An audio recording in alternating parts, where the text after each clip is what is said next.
तारीख थी 7 जून 2025। दुबई के जगमगाते शहर पर सूरज डूब रहा था, लेकिन मैं वहां ऊंची इमारतों के लिए नहीं था।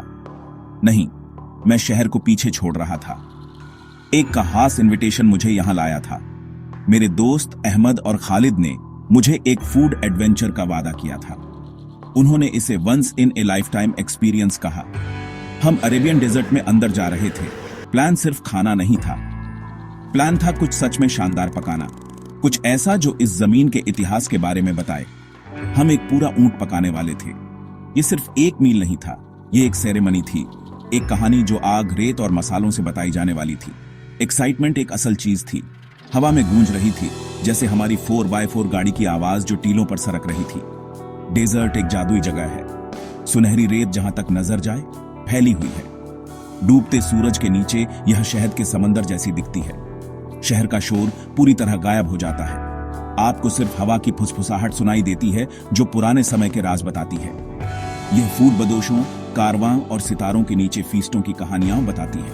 यह दुबई का असली दिल है। यह एक ऐसी जगह है जहां ट्रेडिशन जिंदा और सांस लेते हैं। एक शेफ के रूप में मेरी जर्नी इन कहानियों की तलाश है। मैं ऐसी रेसिपीज ढूंढता हूं जो सिर्फ इंग्रेडिएंट्स से ज्यादा हों। मैं ऐसा खाना ढूंढता हूं जो लोगों को उनकी जड़ों, उनकी जमीन और एक दूसरे से जोड़े। यह ऊंट की दावत ठीक वैसी ही थी, बेदौइन इतिहास का एक जीता जागता हिस्सा। जैसे जैसे हम अंदर गए, लैंडस्केप बदल गया। टीले बड़े, सोए हुए जीवों की तरह ऊपर नीचे उठते गिरते रहे। आसमान के रंग आग जैसे नारंगी से हल्के लैवेंडर में बदलते रहे। अहमद ने मुझे पूरे ऊंट की दावत की ट्रेडिशन के बारे में बताना शुरू किया। उन्होंने समझाया कि यह सबसे खास मौकों के लिए रखा जाता है। यह किसी बड़ी शादी के लिए या किसी बहुत इंपॉर्टेंट गेस्ट का सम्मान करने के लिए होता है। यह अपार उदारता और मेहमाननवाजी का सिंबल है। यह मेजबान का अपने मेहमानों के लिए सम्मान और स्नेह दिखाता है। इसका हिस्सा बनना एक बड़ा सम्मान था। मुझे लगा जैसे मैं 1001 नाइट्स के एक चैप्टर में कदम रख रहा था, जहां रेत का हर दाना एक कहानी रखता था और हवा का हर झोंका एक धुन लिए हुए था। आखिरकार हम अपनी मंजिल पर पहुंचे। यह टीलों से घिरा एक एकांत जगह थी। एक बड़ा बेदौइन स्टाइल टेंट पहले से लगा हुआ था, जिसमें रंगीन कालीन और कुशन बिछे हुए थे। पुरुषों के एक ग्रुप ने गर्म मुस्कान और जोरदार दोस्ताना आवाजों के साथ हमारा स्वागत किया। हवा में उम्मीद भरी थी। हमारे कुकिंग शो का स्टार जवान ऊंट इंतजार कर रहा था। यह सिर्फ एक कुकिंग सेशन नहीं था, यह एक कम्युनिटी गैदरिंग थी। हर किसी का एक रोल था। यह टीम वर्क और दोस्ती का एक खूबसूरत नजारा था। मुझे उसी वक्त पता चल गया कि यह रात मेरी यादों में हमेशा के लिए बसी रहेगी। डेजर्ट के दिल में जर्नी पूरी हो गई थी और कुकिंग एडवेंचर अभी शुरू ही हुआ था। ऊंट एक छोटा था जिसे उसके कोमल मांस के लिए चुना गया था। यह एक शानदार जीव था और इसकी तैयारी पूरे सम्मान के साथ की गई थी। पहला स्टेप था इसे अच्छी तरह से साफ करना, एक ऐसा काम जिसमें कई हाथों की जरूरत थी। मेरे दोस्तों ने मुझे पारंपरिक तरीका दिखाया। हमने मिलकर काम किया, विशाल रेगिस्तानी आकाश के नीचे एक साथ काम करने का एक सिम्फनी। जानवर को फिर सावधानी से भरा गया। यह कोई साधारण स्टफिंग नहीं थी, यह एक दावत के अंदर एक दावत थी।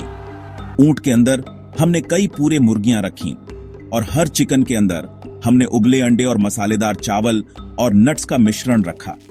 यह मल्टी लेयर्ड स्टफिंग इस डिश की पहचान है, जो स्वाद का खजाना बनाती है, जिसे घंटों बाद खोला जाएगा। अगला आया मैरिनेड, डिश की आत्मा। यह स्थानीय मसालों का एक सुगंधित मिश्रण था। इसमें जीरा, धनिया, हल्दी, काली मिर्च और बहारात का एक गुप्त मिश्रण था, जिसे अहमद के परिवार ने पीढ़ियों से इस्तेमाल किया था। हमने इसे सिर्फ छिड़का नहीं, हमने इसे मांस में गहराई तक मालिश किया। मेरे हाथ सुगंधित पेस्ट में सने हुए थे। गंध अविश्वसनीय थी। यह एक साथ मिट्टी जैसा गर्म और मसालेदार था। यह खुद रेगिस्तान की गंध थी। यह प्रक्रिया धीमी और जानबूझकर की गई थी। यह एक अनुष्ठान था। इसमें शामिल हर व्यक्ति ने उद्देश्य और गर्व की भावना के साथ काम किया। हम सिर्फ खाना नहीं बना रहे थे, हम इसमें अपनी सामूहिक ऊर्जा और आने वाले उत्सव के लिए शुभकामनाएं भर रहे थे। जबकि हम में से कुछ ऊंट पर काम कर रहे थे, अन्य साइड डिश तैयार करने में व्यस्त थे। केसर और इलायची के साथ चावल के बड़े बर्तन पकाए गए। खीरे, टमाटर और पुदीने के ताजे सलाद काटे गए। मलाईदार हम्मस और स्मोकी बाबा गानोश के कटोरे रखे गए। पूरा कैंप गतिविधियों का एक केंद्र था। काटने, मिलाने और हंसने की आवाजें हवा में भर गईं। यह समुदाय का एक सुंदर उदाहरण था। बुजुर्गों से लेकर छोटे लड़कों तक हर किसी का एक काम था। इसने मुझे दिखाया कि एक दावत सिर्फ अंतिम भोजन के बारे में नहीं है। यह कुछ साथ बनाने, कहानियां साझा करने और दोस्ती के बंधन को मजबूत करने की खुशी के बारे में है। पकाने से पहले अंतिम स्टेप ऊंट को लपेटना था। हमने पूरे जानवर को बड़े केले के पत्तों में और फिर गीले बोरी के थैलों में सावधानी से लपेटा। यह एक महत्वपूर्ण स्टेप था। पत्ते मांस में एक सूक्ष्म मीठी सुगंध जोड़ेंगे। गीले थैले भूमिगत ओवन के अंदर भाप पैदा करेंगे। यह भाप ऊंट को लंबी खाना पकाने की प्रक्रिया के दौरान अविश्वसनीय रूप से नम और कोमल रखेगी। विशाल लपेटा हुआ बंडल एक प्राचीन कलाकृति जैसा लग रहा था, जिसे दफनाने के लिए तैयार किया गया था। यह रेगिस्तान की खाना पकाने की सरलता का एक प्रमाण था। एक तकनीक जिसे सदियों से सरलतम तत्वों का उपयोग करके एक उत्कृष्ट कृति बनाने के लिए परिपूर्ण किया गया था। पृथ्वी, आग और समय। ओवन कोई मेटल का डिब्बा नहीं था। यह रेगिस्तान का ही एक हिस्सा था। दिन की शुरुआत में मेरे दोस्तों ने रेत में एक बहुत बड़ा गड्ढा खोदा था। यह लगभग 2 मीटर गहरा था और हमारे बड़े मेहमान को रखने के लिए काफी चौड़ा था। इस गड्ढे के नीचे घंटों से एक बड़ी आग जल रही थी। लकड़ी अब लाल और नारंगी रंग के जलते हुए कोयले का एक मोटा बिस्तर बन चुकी थी। गड्ढे से निकलने वाली गर्मी बहुत तेज थी। आप इसकी शक्ति कई फीट दूर से भी महसूस कर सकते थे। यह मंदी या भूमिगत ओवन की प्राचीन तकनीक थी। रेत खुद ओवन की दीवारें बन जाएगी, गर्मी को फंसाएगी और मांस को धीरे धीरे और समान रूप से पकाएगी। यह जरूरत से पैदा हुआ एक तरीका है और एक कला के रूप में परिपूर्ण किया गया है। बहुत कोशिश और टीम वर्क के साथ हमने प्रक्रिया का सबसे अहम हिस्सा शुरू किया। हम में से लगभग 8 लोग लपेटे हुए ऊंट के चारों ओर जमा हुए। मजबूत रस्सियों का उपयोग करके हमने धीरे धीरे और सावधानी से विशाल बंडल को जलते हुए गड्ढे में नीचे उतारा। यह हाई ड्रामा और कंसंट्रेशन का एक पल था। हमें इसे जलते हुए कोयले के ऊपर बिल्कुल सही जगह पर रखना था। अरबी में उत्साह और निर्देशों की आवाजें थीं। हवा धुएं और गीले बोरलाप के गर्म कोयले को छूने से निकलने वाली सिजलिंग की आवाज से भरी हुई थी। ऐसा लगा जैसे हम एक प्राचीन अनुष्ठान का हिस्सा थे। अपनी कीमती दावत को पृथ्वी के गर्म, पोषण भरे आलिंगन में सौंप रहे थे। एक बार जब ऊंट अपनी रेतीली कब्र में बस गया तो अगला कदम ओवन को सील करना था। हमने गड्ढे के ऊपर एक बड़ी मेटल शीट रखी। यह ढक्कन का काम करेगी। फिर हम सभी ने फावड़े पकड़े और मेटल शीट के ऊपर रेत का ढेर लगाना शुरू कर दिया। हमने इसे पूरी तरह से ढक दिया, जिससे एक छोटा सा टीला बन गया। इससे गड्ढा पूरी तरह से सील हो गया। धुएं या भाप का एक भी अंश बाहर नहीं निकल सकता था। गर्मी अब अंदर फंस गई थी, जिससे एक हाई प्रेशर, हाई मॉइस्चर वातावरण बन गया था। ऊंट अब कई घंटों तक धीरे धीरे पकेगा, बिना डिस्टर्ब हुए। यह एक साथ भुनेगा और भाप में पकेगा, जिससे यह अविश्वसनीय रूप से कोमल हो जाएगा। अब बस इंतजार करना बाकी था। इंतजार अपने आप में एक उत्सव था। जैसे जैसे अंधेरा हुआ, तारे निकल आए। रेगिस्तान का आकाश चमचमाते हीरों का एक शानदार आवरण था। हम एक छोटी सी कैंपफायर के चारों ओर बैठे थे, मीठी पुदीने की चाय पी रहे थे और कहानियां साझा कर रहे थे। एक ऊद, एक पारंपरिक ल्यूट, एक नरम हॉन्टिंग मेलोडी बजाना शुरू कर दिया। माहौल शांत और खुशनुमा था। हर बीतते घंटे के साथ दावत की उम्मीद बढ़ती जा रही थी। हम सिर्फ खाने का इंतजार नहीं कर रहे थे, हम अपने सामूहिक प्रयास की परिणति का इंतजार कर रहे थे। अब गंध सूक्ष्म थी, सिर्फ कैंपफायर और ठंडी रेगिस्तानी हवा की गंध। असली जादू चुपचाप हो रहा था, हमारे पैरों के नीचे, रेत के कंबल के नीचे। जो हमेशा के लिए लगा, लेकिन असल में 8 घंटे थे। आखिरकार समय आ गया। बड़ों ने ऐलान किया कि ऊंट तैयार है। कैंप में उत्साह की एक नई लहर दौड़ गई। हर कोई रेत के टीले के चारों ओर इकट्ठा हो गया।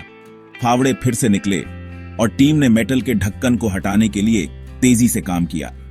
जैसे ही रेत की आखिरी परत हटाई गई, गड्ढे से सुगंधित भाप का एक बादल बाहर निकल आया। यह एक शानदार नजारा था।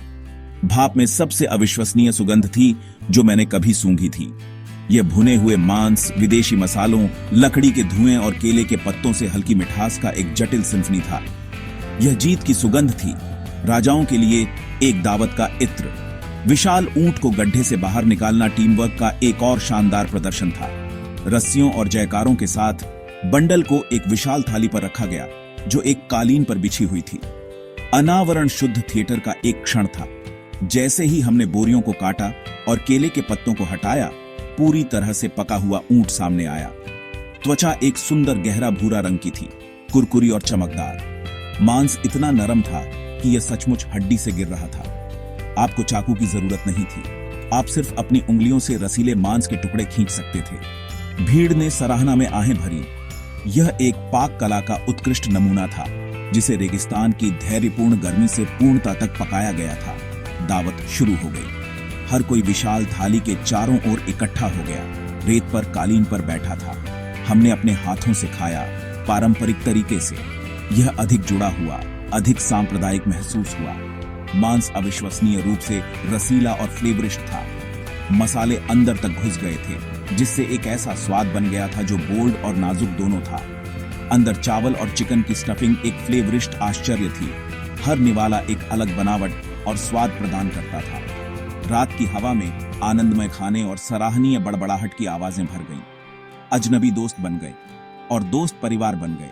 सभी इस अविश्वसनीय भोजन से एकजुट हो गए। यह एक शक्तिशाली अनुस्मारक था कि कैसे भोजन बाधाओं को तोड़ सकता है और लोगों को एक साथ ला सकता है। यह अनुभव सिर्फ एक यादगार भोजन से कहीं ज्यादा था। यह एक गहरा सांस्कृतिक अनुभव था। यह मेहमाननवाजी, परंपरा और समुदाय में एक सबक था। इसने मुझे दिखाया कि सबसे प्रामाणिक स्वाद अक्सर फैंसी रेस्तरां में नहीं, बल्कि जमीन के दिल में पाए जाते हैं, प्राचीन तरीकों से पकाए जाते हैं और खुले दिलों के साथ साझा किए जाते हैं। दुबई के रेगिस्तान में यह ऊंट की दावत कनेक्शन की एक कहानी थी, अतीत से, जमीन से और एक दूसरे से। ये एक ऐसी कहानी है जिसे मैं हमेशा अपने साथ रखूंगा। मुझे उम्मीद है कि आपको मेरे साथ यह यात्रा पसंद आई होगी। अगर आपको आग, रेत और स्वाद की यह कहानी पसंद आई, तो कृपया प्यार साझा करें और इस कहानी को लाइक करें।